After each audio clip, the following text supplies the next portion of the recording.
Well,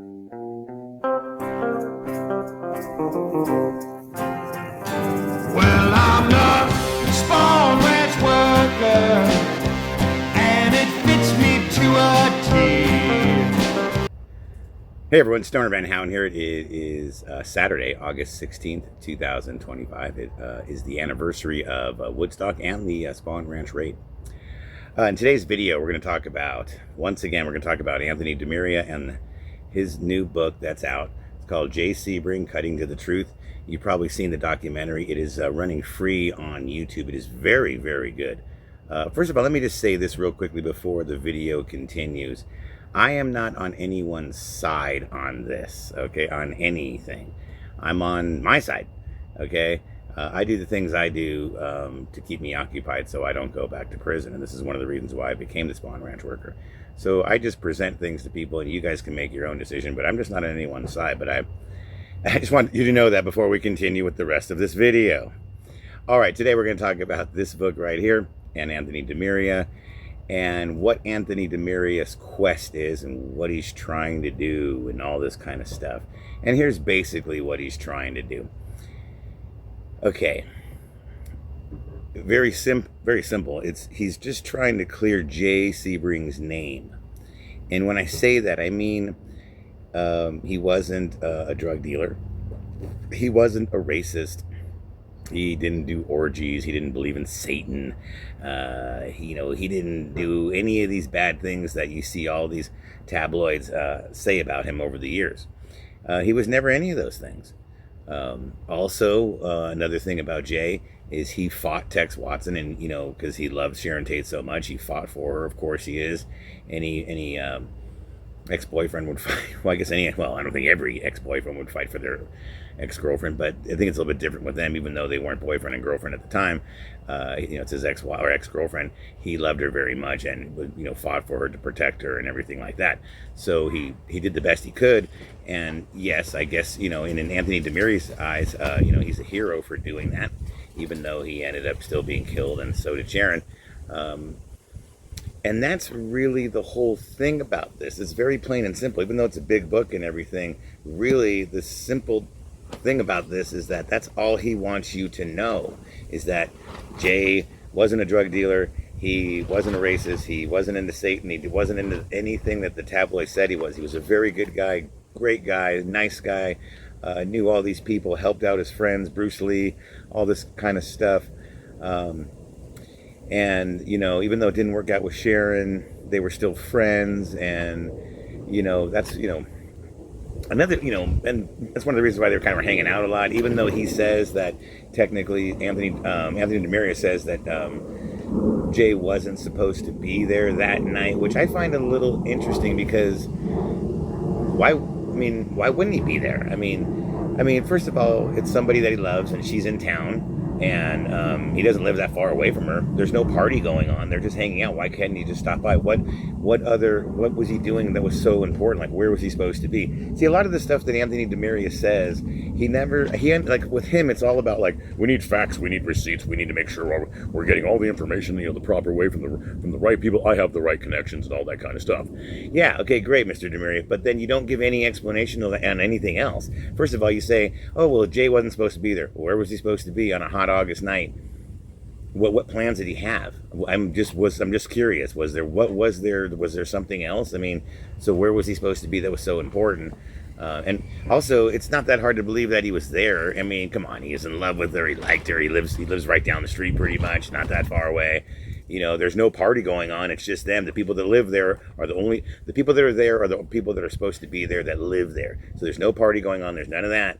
So why wouldn't he be there? But once again, you don't give an explanation. Well, maybe you do in the book, I guess, but regardless, I don't find it that weird that he was there, because it just seems like that would be the place that he would be. So that doesn't seem that suspicious. Well, he wasn't supposed to be there. All right, well, yeah, but it doesn't surprise us that he was. He was following her around ever since they got married. It seems like they hung out more once they got married, when she married Roman, than they did before they got married. It's like almost like he was jealous. Like, oh my God, you're actually going to marry him. But then we all have our theories on possibly why Sharon would have done that. Anyway, that's another video. So the book is basically just to clear Jay of he was a hero. He fought Tex Watson. He wasn't a racist. He wasn't a drug dealer. Even though like he knew where to get all the drugs, and that's what everybody says even in the documentary, everybody says that. I mean, come on. I mean, everybody in there. What's his name? God, he was an Easy Rider. Even all of his friends say, look, if you wanted some acid or some coke or some weed, I'll bring some over. I mean, so he always knew where to get it. Now, does that make you a drug dealer? Just because you have a little black book with some people's phone numbers in it who know where to get some coke, LSD, or weed, that doesn't make you a dealer. Even if you got something out of it, you charge them $5 or $10 more, or you got something out of it, who knows? That doesn't make you a dealer. So did Jay know where to get drugs? Sure. Was he a dealer? No. But he knew where to get drugs because, I mean, listen, he was popular. He was friends with all the stars, and they all have the connections. It's not what you know, it's who you know. And he knew a lot of fucking celebrities who knew a lot of other people. And then also they hung out in the clubs down in the meeting, like the Whiskey A Go-Go and stuff like that, Sunset Strip. And that's where you meet people. That's the street people. So, which is no big deal. And if he smokes pot, so what?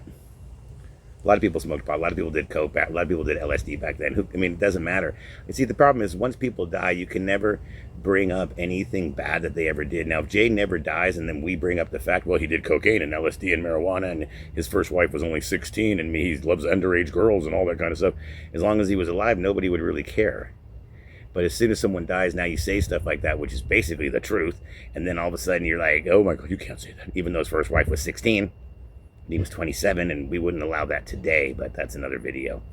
So it doesn't really matter about whether he liked young girls or if he knew where to get some coke, whatever. Is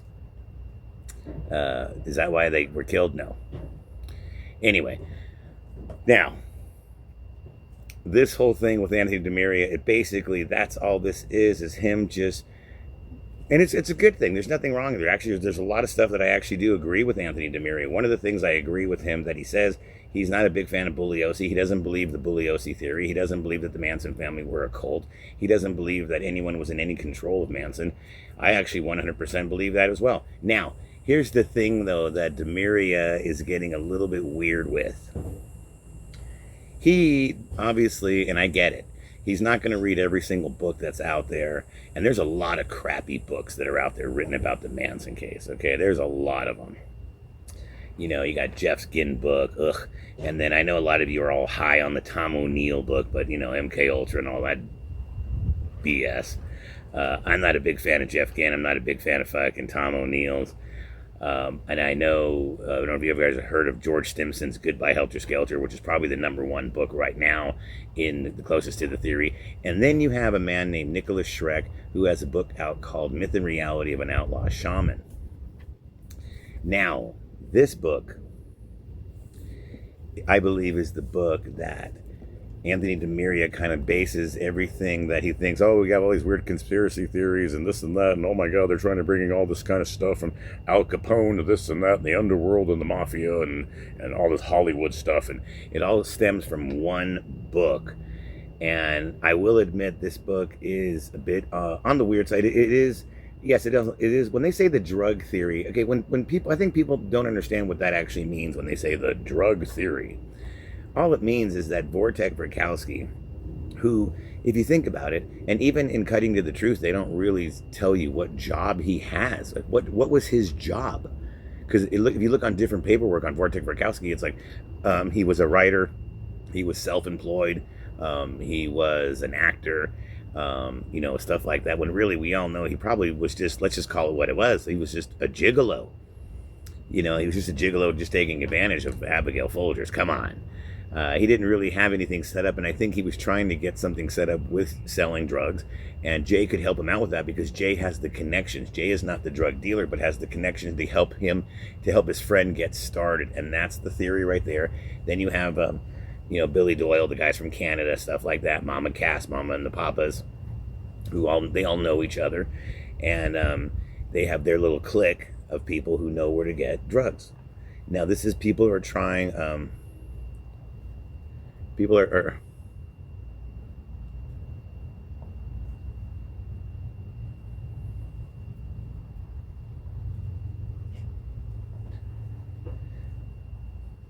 okay, so this is where you have the mamas and the papas, and them all knowing each other, Billy Doyle and Wojtek Frykowski and Jay Sebring, they're all friends just trying to help out each other. And Wojtek Frykowski really wasn't the best drug dealer, kind of like, Tex Watson. Or I should say Charles Watson, because they get mad when you use their slang name. So Charles Watson. So here's the thing. So that's the whole thing with the drug theory, is that you're trying to help out a friend, meaning Wojtek Frykowski, and in helping him, he does some stupid stuff on the side that brings heat to the house, and now really the main target is Wojtek Frykowski, but you have a lot of other people there who are in the way, and they're not the target at all. They're just there, and they can see everything, and then unfortunately they need to be, taken care of because they see everything. That's the whole thing. And so if you think about really who the real target was of the evening, really, it's more Wojtek Frykowski and or Jay Sebring. But really it was Wojtek Frykowski, but Jay's right there. It's kind of like, you know what I mean? It's like you're friends with somebody who is doing something, and now they got you involved in some shit, and now it's going to cost you and your friend's life. And that's where this whole drug theory comes in, mainly through Frykowski, not through so much, even though I know some of the people, Nicholas Schreck will say, well, Jay Sebring, the candy man, he was selling coke and this and that. You know what? I don't necessarily think he was a drug dealer. I think he just knew where to get drugs because he had a lot of connections with Hollywood stars. And look, I was born and raised in Beverly Hills myself, people, so I know this. I went to Beverly Hills High. Isn't that kind of ironic? So you're talking about, like, how do you know about Beverly Hills? I was born and raised in Beverly Hills, man. Beverly Hills High, motherfucker, 90210. Anyway, so I know the connections we had, and trust me, at 15 years old, I had more connections through friends whose dads were producers and this and that in Hollywood, and we can get stuff that other kids just couldn't get. So trust me. Yes, that's the way Hollywood works, and I'm sure DiMaria knows this. Anyway, so the thing with Jay is with the whole drug theory and Nicholas Schreck's book is that Anthony DiMaria is getting all this conspiracy shit through Schreck's book, thinking that this is the only book out there and this is just full of a bunch of weird conspiracy shit. Now, I will admit, Schreck's book is a bit weird, and the problem with it, he doesn't tell you where the information comes from because everybody's still alive. And with Schreck's book, it's like, I can't give you any information until everybody's dead. For the banging stop. So that's the way Schreck's book is. It's kind of like, we can't give out any information until once everybody dies, then we can tell you who it is. Instead of, like, dude, just give us the facts and where you're getting the book. Otherwise, people are going to think it's totally conspiracy. Now, here's the book. And Anthony DiMaria, if you're watching, I ask you, I challenge you to read this book. It's called Goodbye Helter Skelter by George Stimson. And you can see it up here on the screen right here.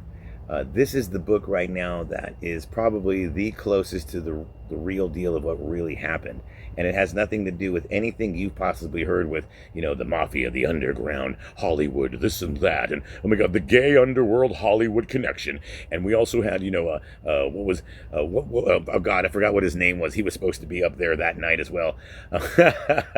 Cary Grant was supposed to be up there with William Garretson and Stephen Parent. They were having a threesome. That's right. And then in the morning, the cops got rid of the Rolls Royce. Okay, look.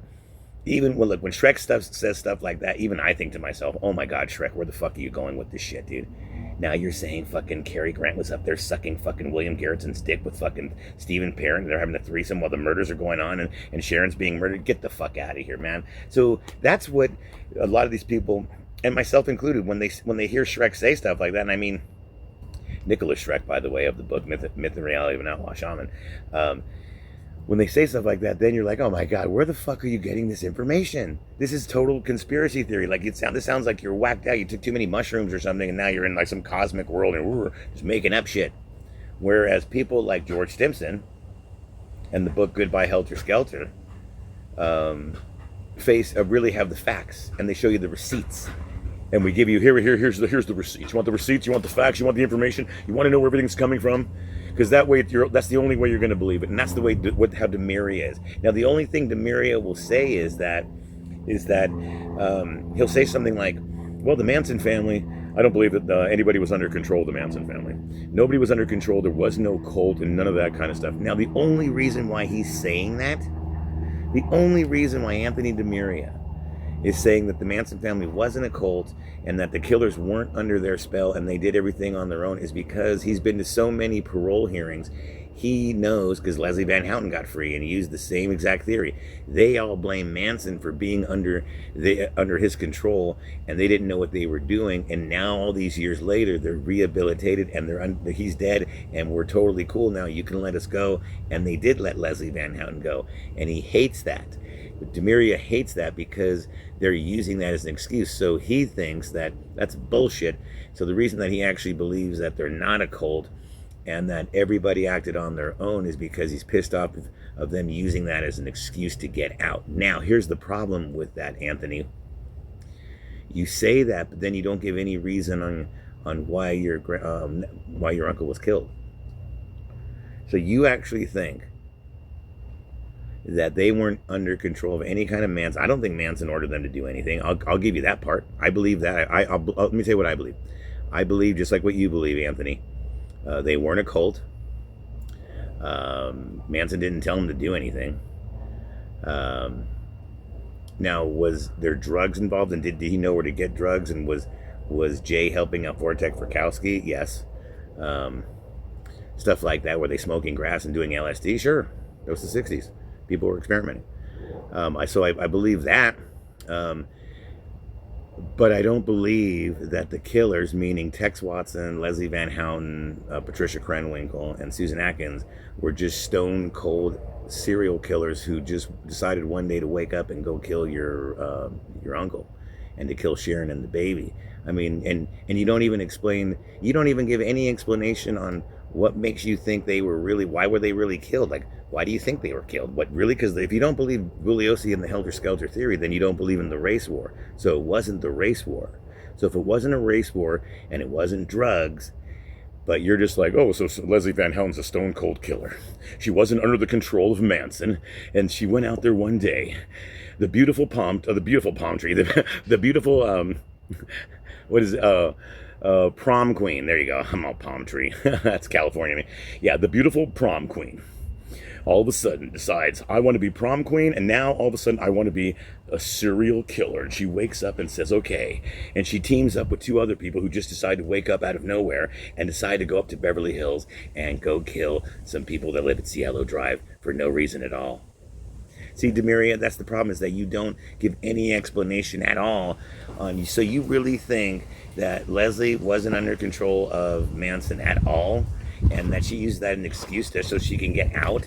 And so you think she's just a stone-cold serial killer who just decided to be the prom queen one day and then the next day become a serial killer when she shows no sign, never hurting animals, all those things that, psychologists say. It starts off, they start murdering the fucking, the hamster.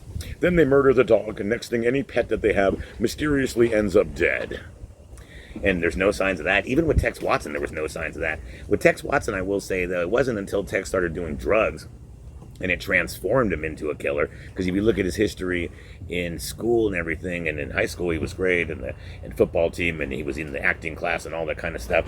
And he didn't seem like he was a serial killer then. It wasn't until he came to California, started doing drugs, speed, belladonna, some acid. Leslie Van Houten, I don't see how she just turned into a serial killer for being the prom queen. I'll give you a little bit of a case, for Susan Atkins.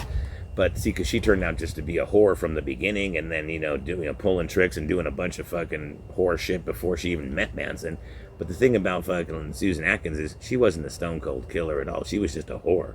I don't think she even stabbed anybody. And there's an interview with Bugliosi where Bugliosi doesn't even believe she even stabbed anybody. No, there's no question about Watson. Susan Atkins, there's a real problem. Whether... I can't be 100% sure that she stabbed anyone.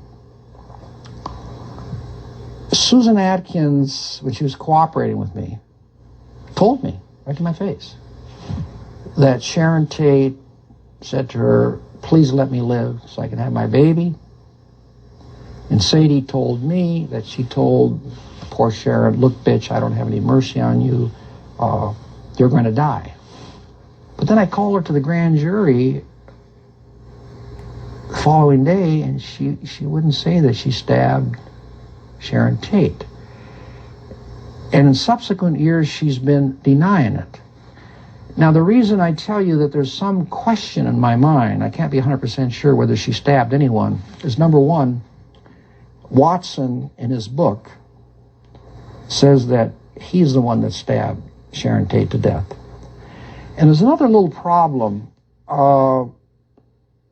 Susan Atkins told the two girls at the Sybil Brand Institute for Women in East Los Angeles that she left her knife behind. And she thought about going back and getting it, but she decided not to. A knife was found about 3 feet from Sharon Tate, and the blade did not have any blood on it. So there's no question about Susan Atkins' guilt. She says she was holding Sharon Tate down when Tex Watson stabbed him. No question about her guilt. As an aider and abettor, co-conspirator, she helped out. No question about her guilt. But I cannot be 100% sure anymore that she actually stabbed Sharon Tate.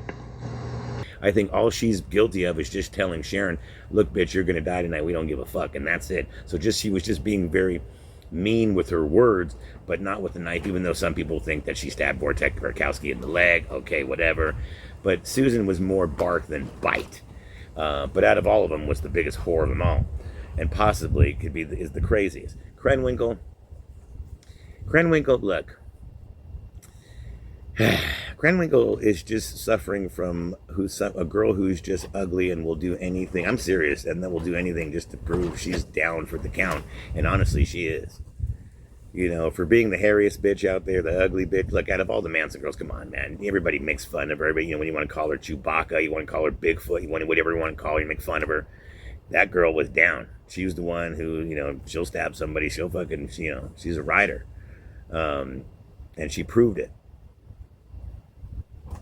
For what reason, though, I don't think she ever knew. I don't think she even knew why they were going up there. Now, this is where George Stimson's book comes in. Now, let me just tell you this, people. I know a lot of you have said, well, Stoner, over the years, you know, you've always believed in the drug theory. And yes, I have. I actually believe it's two things. I actually believe it's George Stimson's book, Goodbye Helter Skelter, and Nicholas Schreck's book, Manson File, Myth and Reality of an Outlaw Shaman. I believe it's both these books combined together make up what really happened. George's book being more on that side. So I'd say really it's more like 70% George's book and then 30% of Nicholas Schreck's book. But in no way is it Vincent Bugliosi's book. I think Vincent Bugliosi's book is just fabricated bullshit just for him to sell copies to a very gullible and naive society who just believes that stuff. And and there's no way that was going to happen. There's no way the blacks are going to take over and all this stuff. Why didn't the blacks take over for what's his name, Floyd? That happened, a few years back. I don't even, like, why didn't they take over then? Like, why haven't they taken over since? Well, how come they didn't take over when Rodney King back in '92? How come that? Yeah, because you know why? Because it's not going to happen. It would never happen. I just think a lot of people in the 60s, and you guys are older, if you're 65 or older, you know what was going on in the 60s. You had all those race riots, Detroit, Chicago, LA. You had Martin Luther King, Malcolm X, Robert Kennedy. There was just a lot of shit going on, that just looked bad, and the blacks are pissed off. The blacks are pissed off today. They've always been pissed off. Wouldn't you be pissed off too? Come on, man. I mean, think about it. I think they have a good case of being pissed off. Now, did it cause helter skelter? No. Is Vincent Bugliosi's book bullshit? Yes. So, people like Anthony DiMaria, who wrote a book like this is a good book. Pick up a copy of this. This is a great book. Check out fucking Cutting to the Truth, the Jay Sebring story on YouTube. It's for free. Now, the other two authors I'm talking about, I know a lot of you are going to bring up in comments, and you're going to get some emails the next week about Jeff Ginn and Tom O'Neill. I'm sorry, my friends.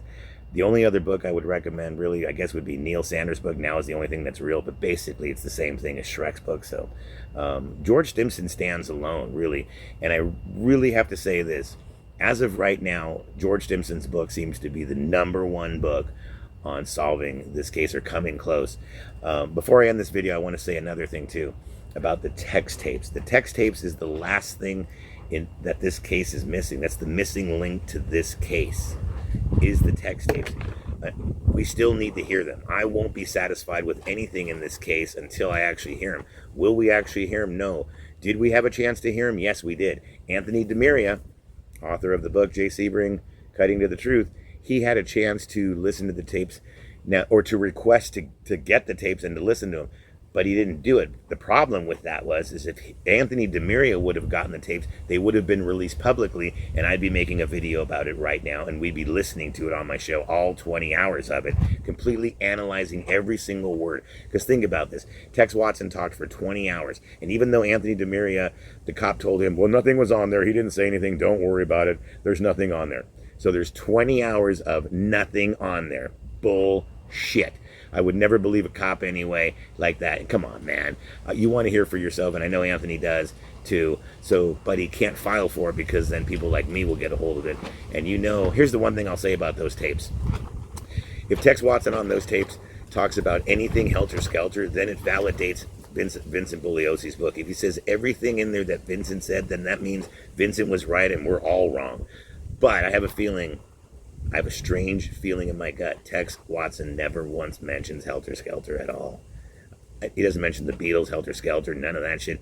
He gives you the real reason why he was up at Cielo Drive, all that kind of stuff. So that's the thing about, people like Anthony DiMaria are saying, is that they're saying that Leslie Van Houten, Charles Tex Watson, Susan Atkins, Linda Kasabian, they're all natural born killers. They're all natural born serial killers. They have nothing to do with Manson. They weren't possessed. They did everything on their own. Now that I find very hard to believe, and I don't see any proof of that, even though he's all about like, I know the proof, I have this, I need to see receipts, I need to see everything, I know everything, I know the list of people that were supposed to be there that night, so it's like he wants to say that he knows everything, but yeah, and then he says certain things, but then he can't validate it. So let me ask you this, Mr. DiMaria. Why do you think your fucking uncle was killed? I mean, why do you really think he was killed? If it wasn't over drugs and it wasn't a race war, do you really think that Tex Watson and Krenwinkel and Susan Atkins and then Linda Kasabian just went up to Cielo Drive that night? Because remember, Leslie Van Houten wasn't there. And remember that Leslie Van Houten, Bruce Davis, and also Bobby Beausoleil have nothing to do with Sharon Tate or anything. Bobby Beausoleil killed Gary Henman. He had nothing to do with the first night or second night. But Bruce Davis killed Shorty Shea. He had nothing to do with the first or second night. And Leslie Van Houten only had to do with the second night. She had nothing to do with your uncle. And it's kind of weird how you put them in you act like Bobby and Bruce and Leslie all were are just as guilty as the first night as anybody else, even though they had nothing to do with the first night. They had nothing to do with your death of your uncle. People that killed your uncle is Tex Watson. Tex Watson killed him and got into a fight with him. Why? You think it's because they were just serial killers who just decided to go up there to kill people. That sounds ridiculous, and you don't have any proof, but yet you want to say that and complain about people like Nicholas Schreck, who are just conspiracy theory weirdos and blah, and they have no proof, and they're just doing this whole thing and making them out to be rock stars. And so all I'm saying, Mr. DiMaria, is just check out Goodbye Helter Skelter. It's the closest thing to the truth right now. I totally agree with you with everything else, with Shrek and everything like that. And, it being far out, a lot to take in. I totally agree. I'm not on anyone's side on this, people. Just want to let you guys know that. I'm not on anyone's side. I'm just letting you know what I study, what I learn, because I'm into this stuff here, and the internet allows me to. And I do this stuff for my own reasons. All right, Stoner Van Houten here. Pick up a copy of this book and check it out on YouTube for free. JC brings Cutting to the Truth. All right.